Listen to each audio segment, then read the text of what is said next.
It has been 20 years since we got married. There was never a moment when I felt such intense fear towards my husband.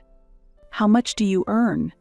Until now, I would have honestly shared my salary without any doubts. However, something about my husband's expression felt off this time. A sinister smile, as if he was plotting something, appeared on his face. Unable to ignore this discomfort, I found myself lying for the first time. I am Natalie, 48 years old. I currently work as a first-class architect at a construction company owned by my uncle. Living with my husband, our ordinary daily life was my sanctuary. We do not have children. While it is a bit lonely, the life we have built together has been peaceful and happy. Allow me to talk a little about my journey so far. When I was 5, my parents divorced, and I ended up living just with my mother. However, when I was 15, my mother passed away, and I faced the reality of having to live on my own. My grandparents had also passed away when I was young, and I had no one else to rely on. My father was still alive, but he had a new family, and I could not intrude on their lives. Amidst this despair, my uncle and his wife, my mother's brother, extended a helping hand to me. "Natalie, come stay with us," they said. My uncle and his wife had 2 children of the same age as me. Though we were not related by blood, they raised me just as if I was really their own daughter, without any distinction from their children. I had planned to start working immediately after graduating from middle school. However, my uncle and his wife encouraged me to continue my education, and thanks to them, I was able to attend university. Both of them held first-class architect qualifications and managed a small construction firm. Their passion for their work was intense. Although they sometimes disagreed on design and construction methods, I could feel the deep trust between them. Above all, watching my uncle and aunt work with blueprints, skillfully maneuvering rulers and pencils, was very impressive to me, and I genuinely found it cool. None of their children chose to pursue architecture. On the other hand, I naturally found myself following in their footsteps. After graduating from the university's architecture department, I joined their company. I always wanted to be of help. While working, I also obtained my license. From then on, my uncle and aunt entrusted me with more responsibilities, and I was kept busy with various tasks. I married my husband, who is 5 years my senior, when I was 35 years old. It was a first marriage for both of us, what one might call a late marriage. Even if there wasn't a burning passion, I married because I wanted someone by my side who could support me, and whom I could support. Initially, I had a faint hope that we could build a relationship of mutual growth and trust, like that of my uncle and his wife. The two of us worked together to maintain a stable life, and I thought all we needed was to gradually save for our retirement. However, a major turning point arrived. My respected uncle suffered a myocardial infarction and passed away. Although my aunt maintained her composure, her expression was tinged with indescribable sadness. The grief of losing my uncle must have been immeasurably deep for her. But I couldn't dwell in sadness forever. I was extremely busy handling the handover of projects my uncle was working on and reporting to clients, so much so that I hardly had any time to rest. After the memorial service for my uncle, my aunt approached me with a proposal. "Natalie, I have something to discuss about the company." I had assumed that my aunt would take over after my uncle. "Would you consider taking over?" "Me?" "I think it would be better if you continued," I responded. "I'm already old. Compared to me, Natalie, you are still young and you have the qualifications. You've been working here since you graduated and you have a proven track record, so I think you have the trust of the employees." I realized that it would soon be 25 years since I started working at my uncle's company. Of course, I knew the company inside out, and I felt that I had reached a veteran level in terms of work. However, the responsibility seemed too heavy for me alone, so I decided to discuss it with my husband. I did not miss the fleeting change in his expression when I spoke to him. "That's a lot of pressure, to take on the responsibility of the company. Maybe it suits you better to work at your own pace," I expected him to say. So before hearing his response, I sighed and muttered, "Maybe it's impossible for me to take over after my uncle after all." "No, if your aunt has entrusted it to you, you should take it on as a way to repay the favor." Surprisingly, my husband was supportive of the idea of me taking over the company. It felt as if I had received passionate encouragement from an enthusiastic teacher. My husband was always calm, not very talkative, and had a gentle personality. Seeing him lean in and persuade me so forcefully was simply astonishing. "I don't know anything about running a company. Can I really be a president? Everyone feels nervous at first.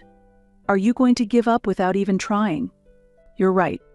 My husband's encouragement gradually made me more positive. When my aunt first approached me, I thought it was absolutely impossible, but you never know. "If you're anxious doing it alone, I'll quit my job and help out." His words struck me deeply. "There's no need for you to quit your job. Wouldn't it be better that way? Let's do it together, like your uncle and aunt." I was touched beyond words because I had never expected him to go this far. I was so glad I had chosen him as my spouse. At that time, I felt a great sense of relief. Little did I know that what was to come would completely change my feelings. The next day, I told my aunt that my husband had declared he would support the company with me. Her reaction was unexpected. "It's nice of you to offer, but if things don't go well, you and Natalie could be in a difficult position." From my experience, I'm not really in favor of spouses working together in the same company.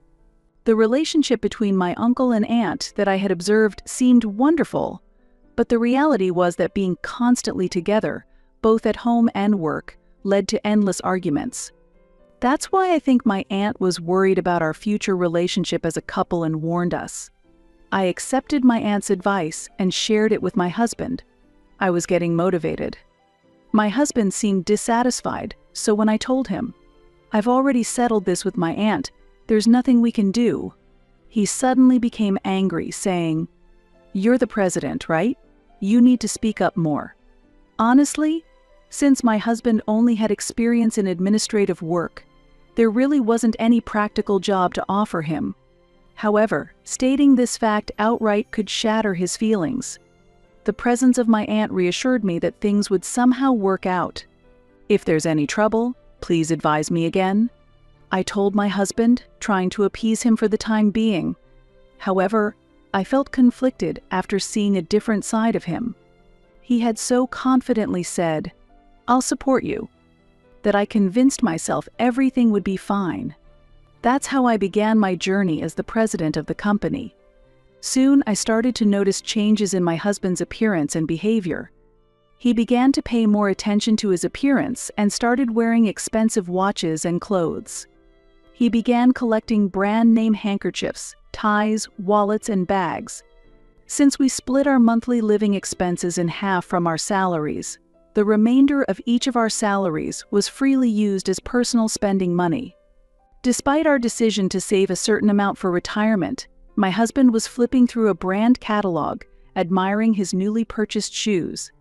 "Did you buy new shoes?" "Yeah, they're the latest model. Cost me $3,000. I thought the shoes were nice."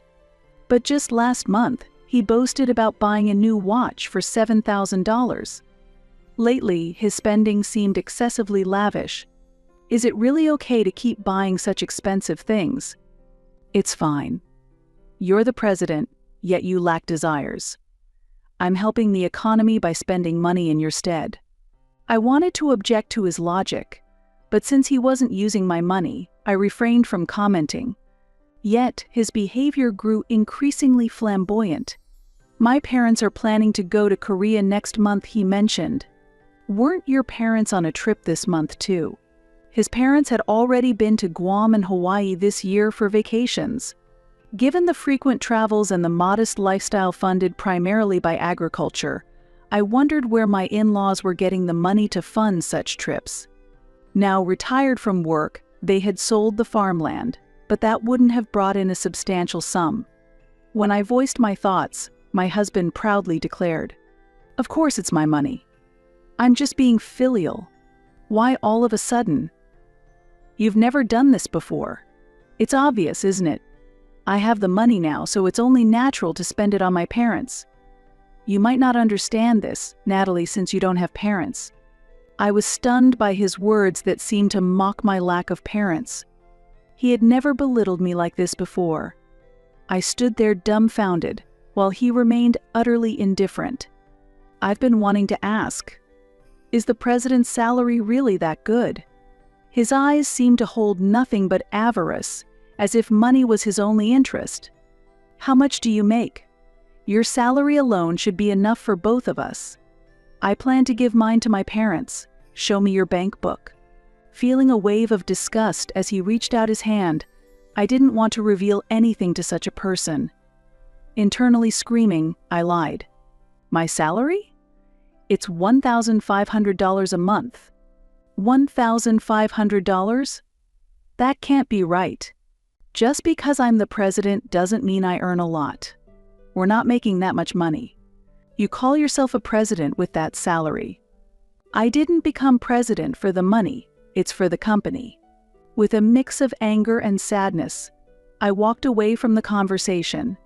At that moment, I was certain that my husband's intentions were all about money. He had suggested I take the role of president and offered his support, but it was all a strategy to gain financial benefits. His cold and greedy eyes revealed it all. I could no longer trust my husband. Yet, it didn't end there. The next day, I was severely criticized by my in-laws in a harsh tone. How can you, as a wife, not give your husband control over the finances? What are you thinking? I could hear my father-in-law's shouting voice over the phone. Then my mother-in-law spoke. Aren't you getting a bit too arrogant? You became president thanks to our son. Don't get too pleased with yourself, thinking you succeeded on your own. Originally, my in-laws were calm and kind people. They never interfered with our lives and always watched over us warmly. My husband probably doesn't believe that my salary is $1,500. He must suspect that I am hiding my true income, thinking that I earn much more. He might as well say, stop lying, no more secrets, give up all the money and property you have. Money can change people so easily. I have felt the terror of this transformation firsthand. Just as I decided to minimize my interactions with my husband and in-laws, an incident occurred. President, there is a visitor for you. I was focused on organizing documents at my desk when the receptionist approached me. There were no scheduled visitors, which made me wonder if something unexpected had happened. Seeing her uneasy expression, I felt even more uneasy. Who is it? Well, it's your husband and your in-laws. They apparently demanded to see the president immediately and were causing a commotion, so they were reluctantly guided to the reception room to wait until they calmed down.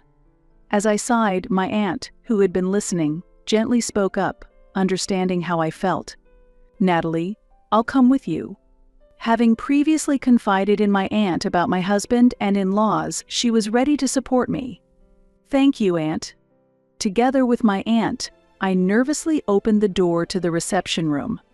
Inside, my husband and in-laws were there, arms crossed and taking an arrogant stance. Natalie, stop lying. There's no way your salary as a president is just $1,500. My husband slammed the desk and shouted at me. Following suit, my father-in-law criticized me as well. A president with a salary of $1,500? I've never heard of such incompetence. Then my mother-in-law coldly added her thoughts. Such a president should be fired immediately. Our son has been dedicated to his company for over 20 years since he was a fresh graduate. Glancing to the side, I saw my aunt pressing a handkerchief to her mouth, perhaps holding back a laugh. I wasn't in a state of mind to laugh. Just the thought of being legally related to these people sent a shiver down my spine. That's right, fire her? Let our son take over. If he becomes president, he'll have a salary of $100,000, and will become board members with a salary of $5,000 each. They were shamelessly making these absurd demands. Indeed, my husband had been a dedicated employee in the company for many years. The only thing my husband had going for him was his seriousness. Beyond that, he lacked any standout skills or talents. This was why he never held a position of authority. Despite this, I thought he was a sincere and kind person, and that's how we had managed as a couple until now. Feeling betrayed by my husband was incredibly painful. Perhaps with me becoming a president, he deluded himself into thinking he was entitled to a similar status. Even though my in-laws were just ordinary people from a rural area, now they seemed completely changed, as if they were strangers. Beside me, stunned by the unfolding events, my aunt quietly sipped her tea and observed the situation. Her expression, unchanging, gave no hint of her inner thoughts. It was clear, however, that she was deeply contemplating something amidst this chaos. After my husband and in-laws had aired their grievances and demands, my aunt set down her cup of tea and spoke. "I understand what you're saying. President, let's proceed as they wish and conduct a job interview." My aunt glanced at me with a smile at the corner of her mouth. "Let's do that. Since you've made the effort to come here, I decided to follow my aunt's plan. I reminded myself that they were here as job applicants. As the president, I resolved to act with all due propriety. Please start by introducing yourselves." When I addressed my husband, the expressions of my in-laws changed drastically. "Do you realize what you're saying to your own husband? Who do you think you are? Don't get too high and mighty just because you're the wife. How many times do we have to say it?" I cut off my in-laws as they tried to speak and said firmly, "I am asking this gentleman a question. Please remain quiet." My in-laws couldn't hide their surprise as I, who had been silent like a statue until now, suddenly launched into a counterattack. My husband was also caught off guard by the sudden turn of events, visibly flustered. "Is this really okay?" I wondered. "What is your current occupation?" I restarted the conversation firmly. "What do you mean all of a sudden?" "At the company, I work diligently. I'm asking about the content of your work, not your work ethic. Please answer the question asked." The atmosphere was like that of a high-pressure job interview faced by job seekers. My husband, startled by my words, began to sweat profusely, his gaze wandering restlessly around the room. "Since this is an interview, please be mindful of your language as well," my aunt pointed out with a tone full of sarcasm, resembling a stern office manager. It was unusual for my normally approachable aunt to speak this way. Facing my husband, who looked as if he had been scolded by a parent, I continued sarcastically. "You're here for an interview, yet you didn't bring a resume or a work history document? And it's the first time someone has come for an interview with their parents." I continued with a look of incredulity. "But you seem eager to work. There's no use in saying this, I suppose. Shall we continue? Please answer the previous question about the nature of your work." I fully embraced the role of an interviewer, smiling at my husband. I make documents and organize invoices?" "I see. Could you explain a bit more about what that involves? Also, please tell me about the tools you use." "Tools." Surprised that my husband seemed so clueless, my expression showed my astonishment.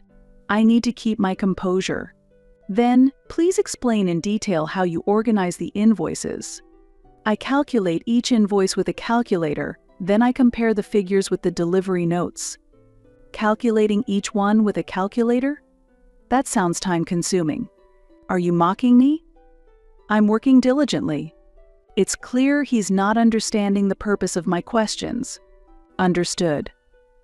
Now, please give us your self-promotion pitch. Self-promotion? I'm telling you I can replace you as president. If I become president, I'll let you live a more luxurious life. I exchanged a glance with my aunt, and we both smirked. The real comeback starts now. What do you think a job is? What? Do you think you can do anything useful in this company? From what I've heard, there seems to be nothing you can do. I even doubt you're of any use in everyday life. It seemed that no one could find words to respond to my counter. Enough with taking work lightly. This company is not a place for someone who can't be a part of the workforce. Not a part of the workforce. Am I wrong? Are you still organizing invoices with a calculator? What era are you living in? Have you ever created documents using a computer, or are you still doing everything by hand? At that moment, my husband visibly shuddered. I couldn't feel any sympathy for the pathetic figure he cut. Then, sensing my gaze, his expression grew even more terrified. I just remembered something I have to do, so I'm going home. Bye. Leaving? But the interview isn't over yet. No, the interview is fine. I'm sure the company will be fine without me, as long as Natalie is here, haha. His laugh was forced, and his face was clearly strained.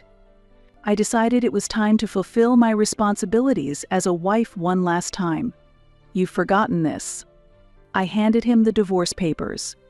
What do you mean by this? I can't be with someone who only has eyes for money any longer. What is that supposed to mean? I haven't forgotten any of the things you've said to me. You mocked me for not having parents. I've had enough. My husband and his parents were stunned. Amidst their shock, my aunt stepped in to bring an end to the situation.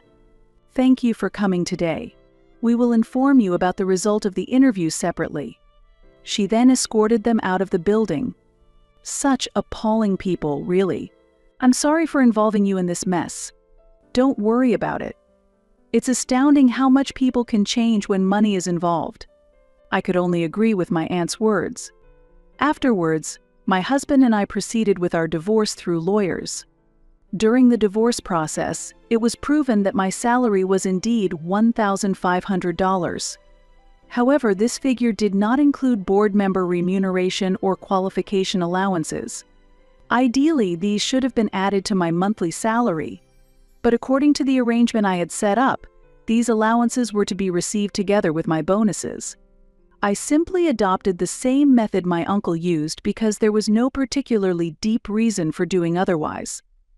After becoming president, 6 months later, I arranged to have the allowances added to my monthly salary following my separation from my husband. Still, I couldn't comprehend why my husband had changed so dramatically. Later, I discovered that he had been facing a recommendation to resign from his company. Despite his long-standing diligence at work, the idea of being dismissed in such a manner had never crossed his mind, and his pride was deeply wounded.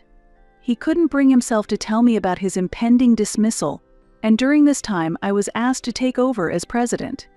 Perhaps in an attempt to maintain what was left of his crumbling pride, he belittled me to keep himself intact. With me as president, he may have deluded himself into thinking he was in a similar position, leading him down a path of becoming an inhumane person. After that, my husband left the company and has been living back at his parents' home, looking for work.